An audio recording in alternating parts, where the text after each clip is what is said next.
Good. Hi, everyone. Welcome to Hang Out at the Hive. I'm Kate Volman. I'm Mary Wong. You just poked me with your unicorn. I know. That's not very nice. No. I have Peppa Pig. And I have my unicorn. I love Peppa Pig only because my little adorable niece is obsessed with Peppa Pig. And I feel like if I hold this, she's going to just want to hang out with me more. Well, somebody will. And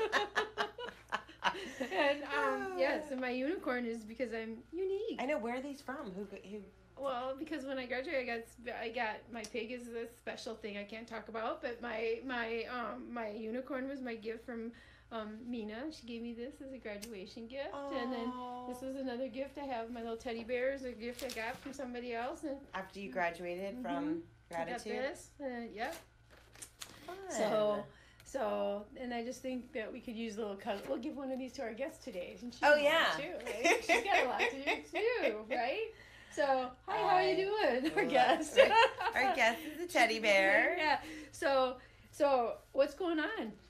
No, what is going on? Because you have a lot of things happening in your world. Well, first we did, we had a really great turnout, I think, at our first. Yes. So tell me what your impression was. So on Monday night, it was the very first meet and greet for the Listen Learn or for the Difference Maker network for all the people that are members, and it was so cool because everyone came.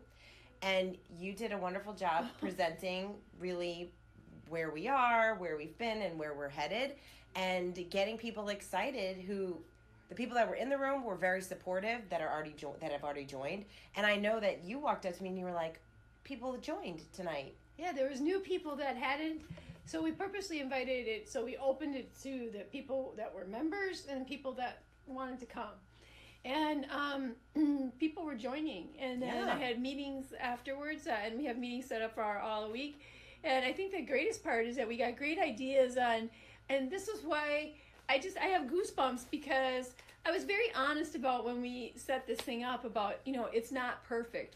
There's things that we have to get going, but that was the idea about it. It was supposed to be an exchange of ideas. Mm-hmm. And so people came up with some wonderful ideas on what we could do. And I'm going to talk a little bit about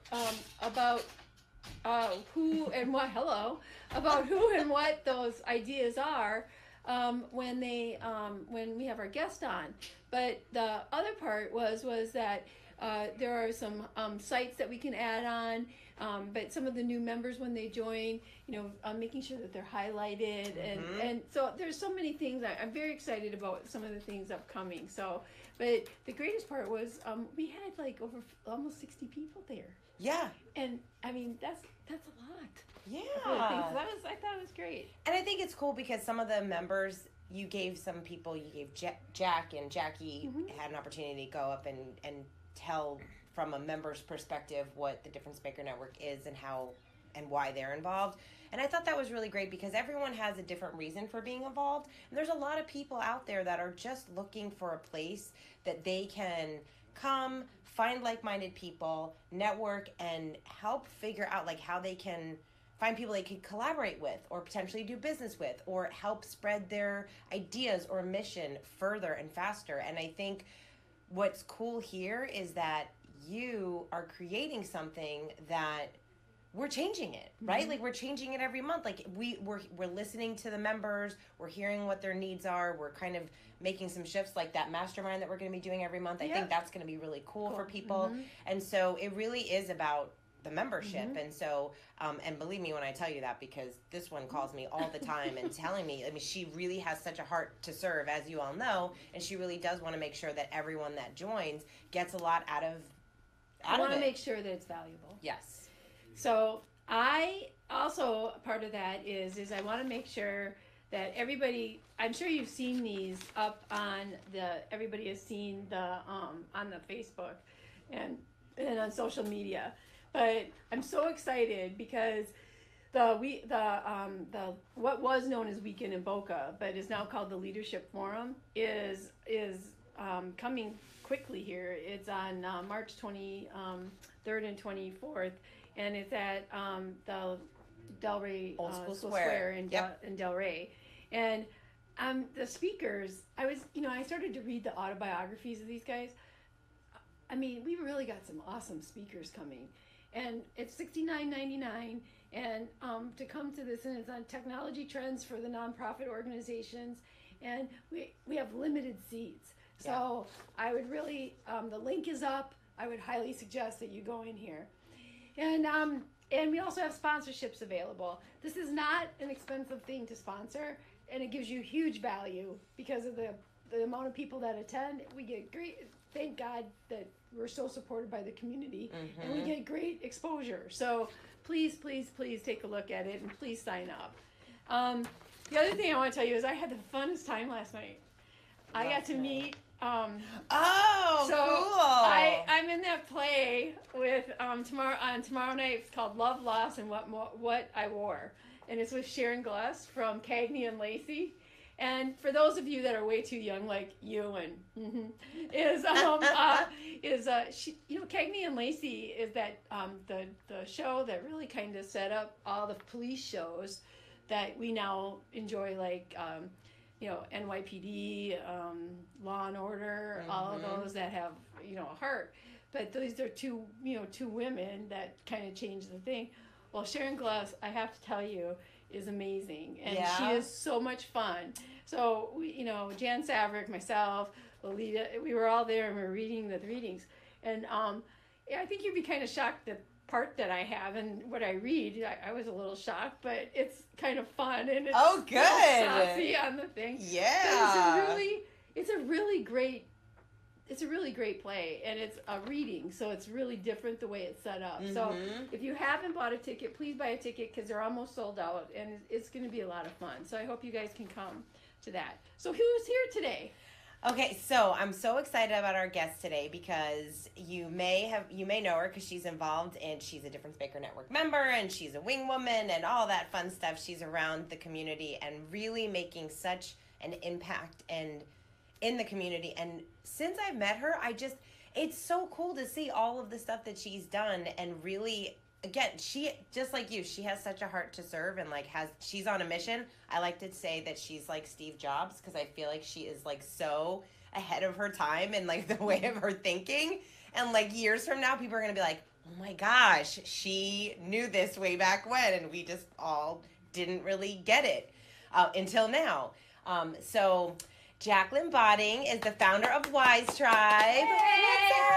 Thanks for having me. I appreciate it. Oh my gosh. No, thank you for coming because you're really on a mission, and I know that you are looking for different platforms to spread this new concept and not concept, but this is what you've been working towards. Yeah, no, it's we've been working on a lot of different things. I like to say that as a visionary, it's oftentimes you can see a vision that's sort of maybe it's 10 or 20 years ahead, but finding your way is sort of like you've got a blindfold on and you're just sort of looking for how you're going to feel your way through to find the vision. And so we've been definitely experimenting with a lot of things. Some things have stuck, and I think we're on a path. But the latest initiative that we're working on is called 1,000 WiseTribers, and it's a collective impact project. And so it's really all about getting 1,000 people who are locally based to commit to small and simple behavioral changes over a 90-day period. And so we just started it this week. Thank you for enrolling or signing up. I know that Kate is one of our early 1,000 WiseTribers. We're very excited. But the behaviors that we're asking people to take really fall over 3 categories. It's in food, well-being, and education. And there's 3 actions per category. So for food, we're saying a very simple behavior is turn off your phone and actually have a meal with somebody where there's no electronics and that you pursue meaningful conversation. The other in food would be growing some of your own food, right? This is really important for food security, but also just increasing community resilience and knowing where your food comes from. So we're really trying to get more people to grow some of their own food. The third in food is Meatless Monday. And that's actually led by 3rd graders from SD Spady. So we're helping them with running that movement. Also, I should note that the growing project, Growing Your Own Food, that's being led by Carver Middle School students. So it's cool that we're sort of creating a container for a lot of sub-movements that youth are actually leading in the community. and we get to amplify their voice and their mission. In well-being, there's the first one is connecting on our humanity. So really connecting to people who are unlike you and having a meaningful conversation with them once a week. It doesn't have to be a long conversation. It could even be sort of a simple exchange, but it's an intentional effort to connect with somebody who's of a different belief set, different age, different stereotypically, they just look very different from you, and religion. So we're looking forward to the stories that come out of that, certainly. The other would be meditating daily. So just take 5 minutes to sort of slow down and prime yourself for a sense of calmness. That's being led by the mindfulness students at Atlantic Community High School, which again is super exciting to see young leaders coming to life here. And the third category, which a lot of people love, is giving up plastics. So foregoing plastic straws or the plastic bag or the plastic bottle. There's so many alternatives we can use now, but we're just not conscious of that, right? We're so in the mix of sort of convenience and go, go, go. So we're really hoping that that will sort of slow people down, getting them to think about how much energy can be saved and pollution and how much we can prevent from getting into the ocean. In education, so over the 90-day period, we're looking for 1,000 people to donate a book to somebody who would be a child, so basically 3rd grade and under. And we're also looking for people to teach a child a new word, a clean one, once a week. And that all falls in line with literacy, right? And so the more words that you know, the further you go. And so the more books you read, the more words you learn. And the third act in education, it's really sort of education, lifelong learning, is mentoring, advising, and coaching somebody to a positive outcome. So I think that sometimes we maybe shy away from that because we don't want to get into other people's business. We don't necessarily feel like we've got the time to invest in other people's problems, but just sort of slowing down and sort of saying, how can I help you? And Kate, I think you're wonderful at this, and Mary, you are as well, that just really taking an interest in the lives of other people and stepping through some ideas with them. I think that that's so valuable and just something that we're not doing. So we would love from everyone from the Difference Maker Network to join this. That would be fantastic. It's simple to join.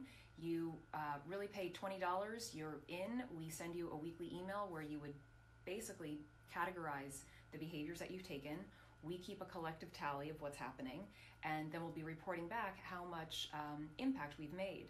But just to sort of focus in on this for a minute, because I was with one of the 3rd graders Monday night. I'm sorry that I missed your event. We were actually tallying if somebody does one meatless meal, how many gallons of water are saved.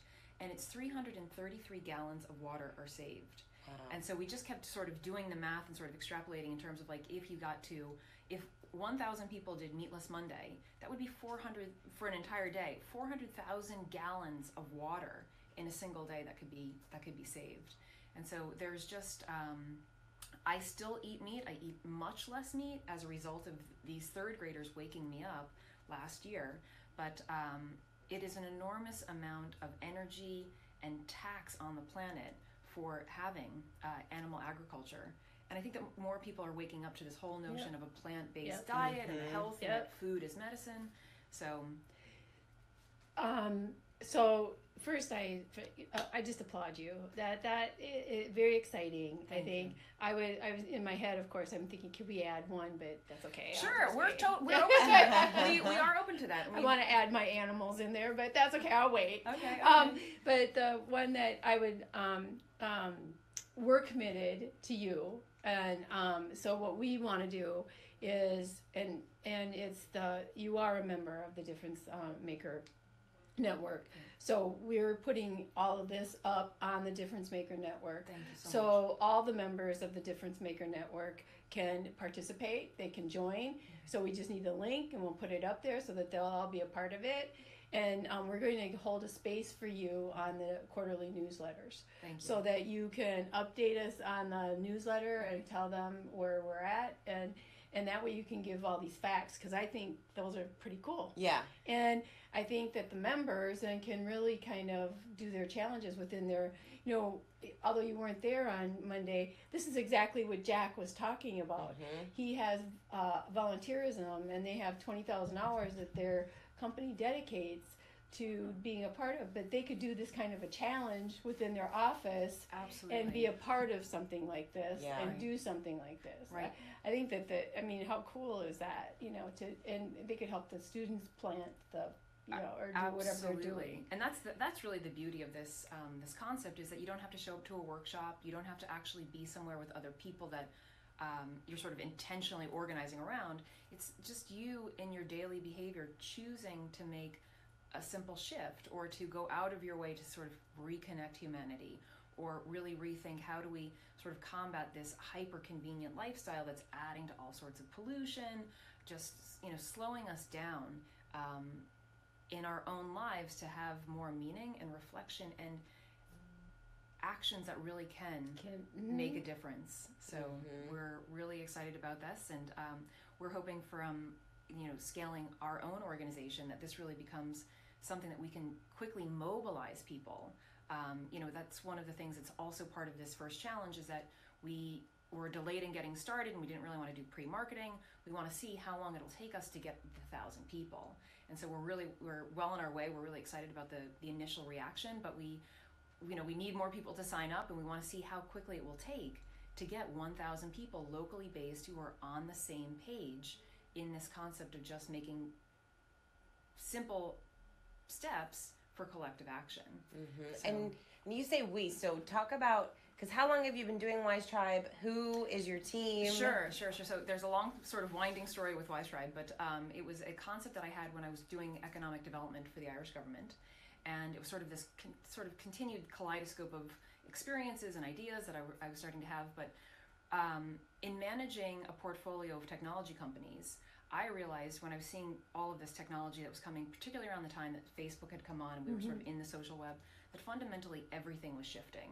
And that really all of the backbones that we sort of have built civilization on over the last 250 years, they are going to start shifting and changing. So I won't get into that now, but that was sort of my whoa moment, and realizing this. In my private life, I was really going through a lot of sadness. I was sort of in this valley of being down. I had just gotten divorced. My dad had just told me that he was dying. He was from a diagnosis that he had been given 5 years ago that he had been holding back. And so really just thinking about, wow, the world is changing. I feel so sad. I feel as if everyone is feeling sort of sad and disconnected. Where do we go? What do we do? How do we come together to make sense of this new world? And so as I was transitioning out of the working with the Irish government, my mom actually had a stroke, and that brought me back to Florida at the end of 2013. So that really took me off of my path, and I became her primary caregiver. But it allowed me time to sort of work more and more on the concept. And FAU, they gave us a pilot program in the summer of 2016. And so I moved from New Smyrna Beach, which is where I grew up, to Delray, and was working with FAU. And I've just progressively been building this very grassroots movement. And so we have a very small team. We use consultants sparingly, but I have two people. It's Sarah Lucas and Sandra Hadin, who work very closely, and I'm super grateful for the work that they help us with. But we're, one of the things at WiseTribe, part of what we see our product as being is that we're taking diverse generations and diverse cultures and bringing them together. And so oftentimes when we're networking, we find ourselves with the same socioeconomic sort of a set of people, or we find sort of the same race or religion. There's sort of this likeness. But what the likeness is with WiseTribers is it's fundamentally a spirit for a sense of change, a sense of adventure, a sense that the world can be a better place, and that we as individuals can make it so, particularly if we collaborate and work together. So it's awesome sometimes, and increasingly so, I'll sort of look into sort of our audience and sort of facilitating something. I'm like, wow, the dream is true, because it's this rainbow of humanity, of people and the stages that they're at in their lives, working with one another. And I just think that is, for me, it is, some days you wake up and you're like, oh, am I making an impact? Am I making an impact? What's going on? But when I see that, I realize that the dream that I have in my heart of hearts is coming to life. And we recently did January 2nd, we had what we call a solutionism workshop. That's when all of the ideas that have been proposed for community projects actually get worked on. So it's kind of like creating a business plan for your community project. It's a pretty intense half-day workshop, but just to see who showed up and how invested they are in seeing these projects. And the weeks after, it was just email after email after email, like, wow, these guys are on and they are moving. Like, it's, we've got middle schoolers, we've got third graders, we've got high schoolers, and then all of these sort of, I guess, coaches or elders that are kind of keeping it together and moving it forward.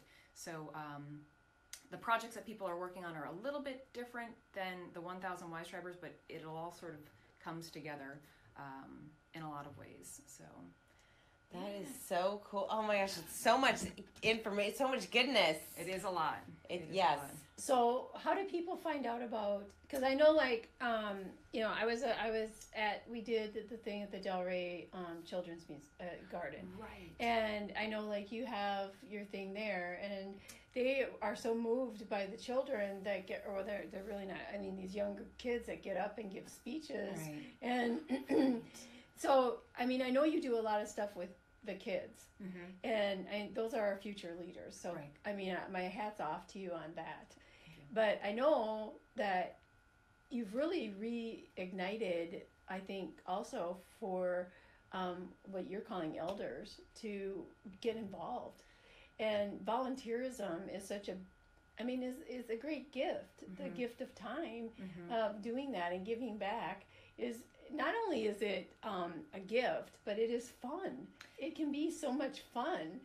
I know, like, when we did that project that day, that we did it the whole week, to see the outcome is awesome, but that day was just so memorable to see those kids and to see what we were able to accomplish. Right. It was a great gift, and we've been back like 3 times. I know the Children's Garden, who's one of our key partners in the community. We do a lot of work with them. We love collaborating with them. We think they do such important work. They are thrilled with the bees that you've given them, and that what's coming in terms of really the bees are sort of the central asset of any sort of ecological system, and so to have them there at the garden is just huge. To your point about this intergenerational exchange, I know from my own experience when I was kind of going through sort of these down times, and I was trying to make sense of the world and sort of my own life course, and sort of the job that I was doing, while I loved at one stage, was starting to lose its luster. I found myself in conversations with people that were approximately 30, maybe sometimes 40 years older than me, and they were seeking my understanding culturally of technology and where things were going and trying to make sense of it that way.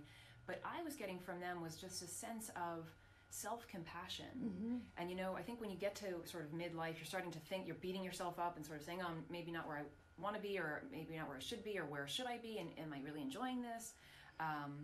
But I think that that's really, really powerful when you have somebody who has been through that and they're kind of holding space for you, and there's not a lot of judgment in the conversations. That's really, really powerful. And it's cool because now we do host a lot of our events at the Children's Garden. We've been putting together these intergenerational community gatherings. We've been calling them wildings. We might change the term for intergenerational reasons, but we can talk about that some other time. But it's cool to see how high schoolers are showing up and they're asking for advice, or they're just sort of putting the questions out there, and they don't feel as if they're going to be judged, and they know that this is sort of a safe space for the conversation, and that there are plenty of people. I consider myself a quasi-elder, and I wear that with pride, because you're just collecting all of this experience and wisdom that you can really share with somebody else to enrich and value their life. Yeah. I was just talking to a friend of mine, because we were talking about the importance of, well, I forget what podcast I heard this on, and I have to find it because it was so good and I want to give them props for it. But he was talking about how, like, in your life you should have +1, -1, and 0. And what he meant by that was you should have someone in your life that's like a couple steps in front of you, that has like done what you're trying to accomplish, so you can like really learn from them. You should be talking to someone who's a few steps behind you, so you can lift them up and help them, because you know a little bit more than you're, like a few steps above where they are, and they are trying to become more. And then 0 is someone who is like really on that same path as you. They're in that same place. You have that same frustrations, and they're pushing towards something. And I thought that was so cool, because it's kind of like when you think about your life, like hopefully everyone has that, or at least 1 or 2 of those. But when you intentionally look for those people, I think it can really enhance your life, because for these young people to be able to have a place where they can go, like you said, with no judgment, and say like, this is what I want to do, this is where I want to go, and then for other people to be able to be like, I can help you. Right. Like, that is so freeing, because it's hard to figure all this stuff out on your own. There's that classic expression, a problem shared is a problem divided, or problem halved, you know? And I really think that that's so true. And I also feel as if we're just living in such strange times, right? And I think that the strangeness is, certainly there's weather, there's markets, but the behavior that we're showing up with is not necessarily filled with trust. It's not necessarily filled with sort of being what I would consider sort of pro-social and really connecting with people. Right. And so I think that this is so important. Yeah. And to feel safe that you've got somebody in the world who is someone you can call on, you know. And well, I think the other thing is, I think that a lot of times people think that giving back and being a part of this, well, they see this and they're probably like, oh, this is a nonprofit, this is something else, and I run a bit, and they ignore it, and what they don't realize is that if you're running a business, and any of you that are out there and you're running a business and you're not listening to this, I'm going to say shame on you. Because the way to retain your employees, and the way to keep your employees engaged, and the way to keep them a part of this is having your pulse. I've said this a million times. The only way that you have a healthy business is having a healthy community. Mm-hmm. And if your community is not healthy, you cannot possibly thrive as a business. Absolutely. So it is all connected. And but within that house of business is that thing called morale. And if morale is low, and there's a whole value structure, there's all of that. But that simple thing of being able to give back, or giving these, and these aren't things that they have to even leave the building for. Right. These are things that you just can be a part of. Right. And they can do that, and then you make it a part of making it a thing at a lunch, or do you could do so much with this, of how you want to be a little creative and take this and do your own thing with it. And in your workplace, in your, whatever you want to do with it, and really own it, and then share those stories with Jacqueline, so she can, to me, we that love the stories, right? Exactly. Because to me, we have a little small office here, but I think that we could come up with some really great stories, because you're right. We do a lot with mentoring. We do a lot with help and those things. And this one has made me take on the whole yoga and all that stuff. So I'm doing that. Yeah, That's so great. I'll try. That's great. So those things and I'll do the meatless Mondays and and I'll see how that goes. And so, but I think to your point is the more that we can get out there, we are all influencers on what we do. Absolutely. They say you are the 5 people that you hang out with the most. Yeah. And it really is. At heart, this is, and Kate sort of talking about, she's maybe 20 years ahead of herself, and maybe we'll be looking back and say, she was right. I really strongly believe that the future of sort of some of our politics and understanding our civics is going to be in something called behavioral economics. Yes. And so we are truly not rational beings. We are emotional and relational beings that are influenced by the people that we hang out with. But our public institutions, or all of the way that sort of our economic structure does not reflect that. And so I think people need to become more aware of how they arrive at decisions, how they sort of end up taking certain actions and behaviors. And I think that a lot of people will find, once they get into 1000 WiseTribers, that I already do these things. Like, I already forego the plastic bag, or I carry around a canteen for my water. But the importance is really thinking about that together, right? And by having 1,000 people thinking this way is where we're going to start to create new meaning. And it's really in making meaning together, it's when that's how we create culture together, right? New ways of being. And so I personally think that this crazy time that we're living in is this moment of creative destruction. I think we've been in it for 10 years, and I think we're going to be in it for another 7 to 10. But it's an ideal opportunity to start thinking about what we want our public institutions to look like and what sort of values should they be infused with. And so I've really been thinking about, if we were to start to design a world from anew, where do you get started? And I think that it really is food, well-being, and education, right? And so if we can start to think about this together and our own private lives, how we can make changes, then it's like the people can infuse the institutions and sort of say, this is what we want them to look like moving forward. Yeah. And I think the other part that I love about this is it goes with our philosophy of that we teach people how to fish versus fishing for them. Yes. Absolutely. That is one of my, I mean, we're lemmings. I feel as if we've just outsourced everything to industry and to government, and that we feel as if, oh, it's, not my job to solve the problems. That's the one thing that really drives me to do this work in a lot of ways, because I think that there's so many amazing people that have the capacity, and when you put those people with other people who have amazing ideas and capacity, it's just sort of like alchemy, like this just gold sort of appears. Yeah. And to do that sort of locally is so important. Yeah. I joined. Mary's joined. We're You're WiseTribers. You're gonna join. You're gonna become a join. WiseTriber. So where can people join 1,000 WiseTribers? You can go to our website. It's www.wisetribe.us, and there'll be a pop-up window that goes there, or you can just sort of click the Get Involved, and it'll take you directly to where you can register. Each week you're going to get a little survey. You're going to just tally it up. It's super quick, and then we'll be publishing back certainly the stories, because not everything can be quantified, right, in terms of connecting humanity. I don't know how we would measure that. But then we'll also be presenting some of the hard facts and numbers of what's happening at the local community level. So we're very excited. We're really excited to have you guys involved. I'm thrilled. Thank you so much for coming and sharing your vision with us. My and pleasure. We'll continue to talk about it, because it's the next 90 days. You want people to get involved right now, immediately. And right now. I'm going to say this so that we keep this in 90 days. I want Jackie to come back. I want her to come back. Done. So that we can have some kind of, see what you got. Sure. I would love that to would hear. be awesome. I would love to see if maybe we could get one of the middle school kids. I would love that.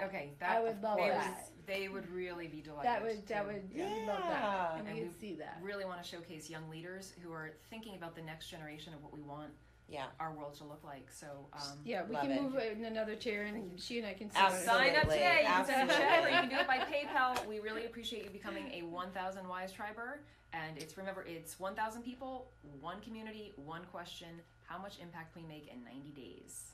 Great. Done. See you guys next time. Bye, guys.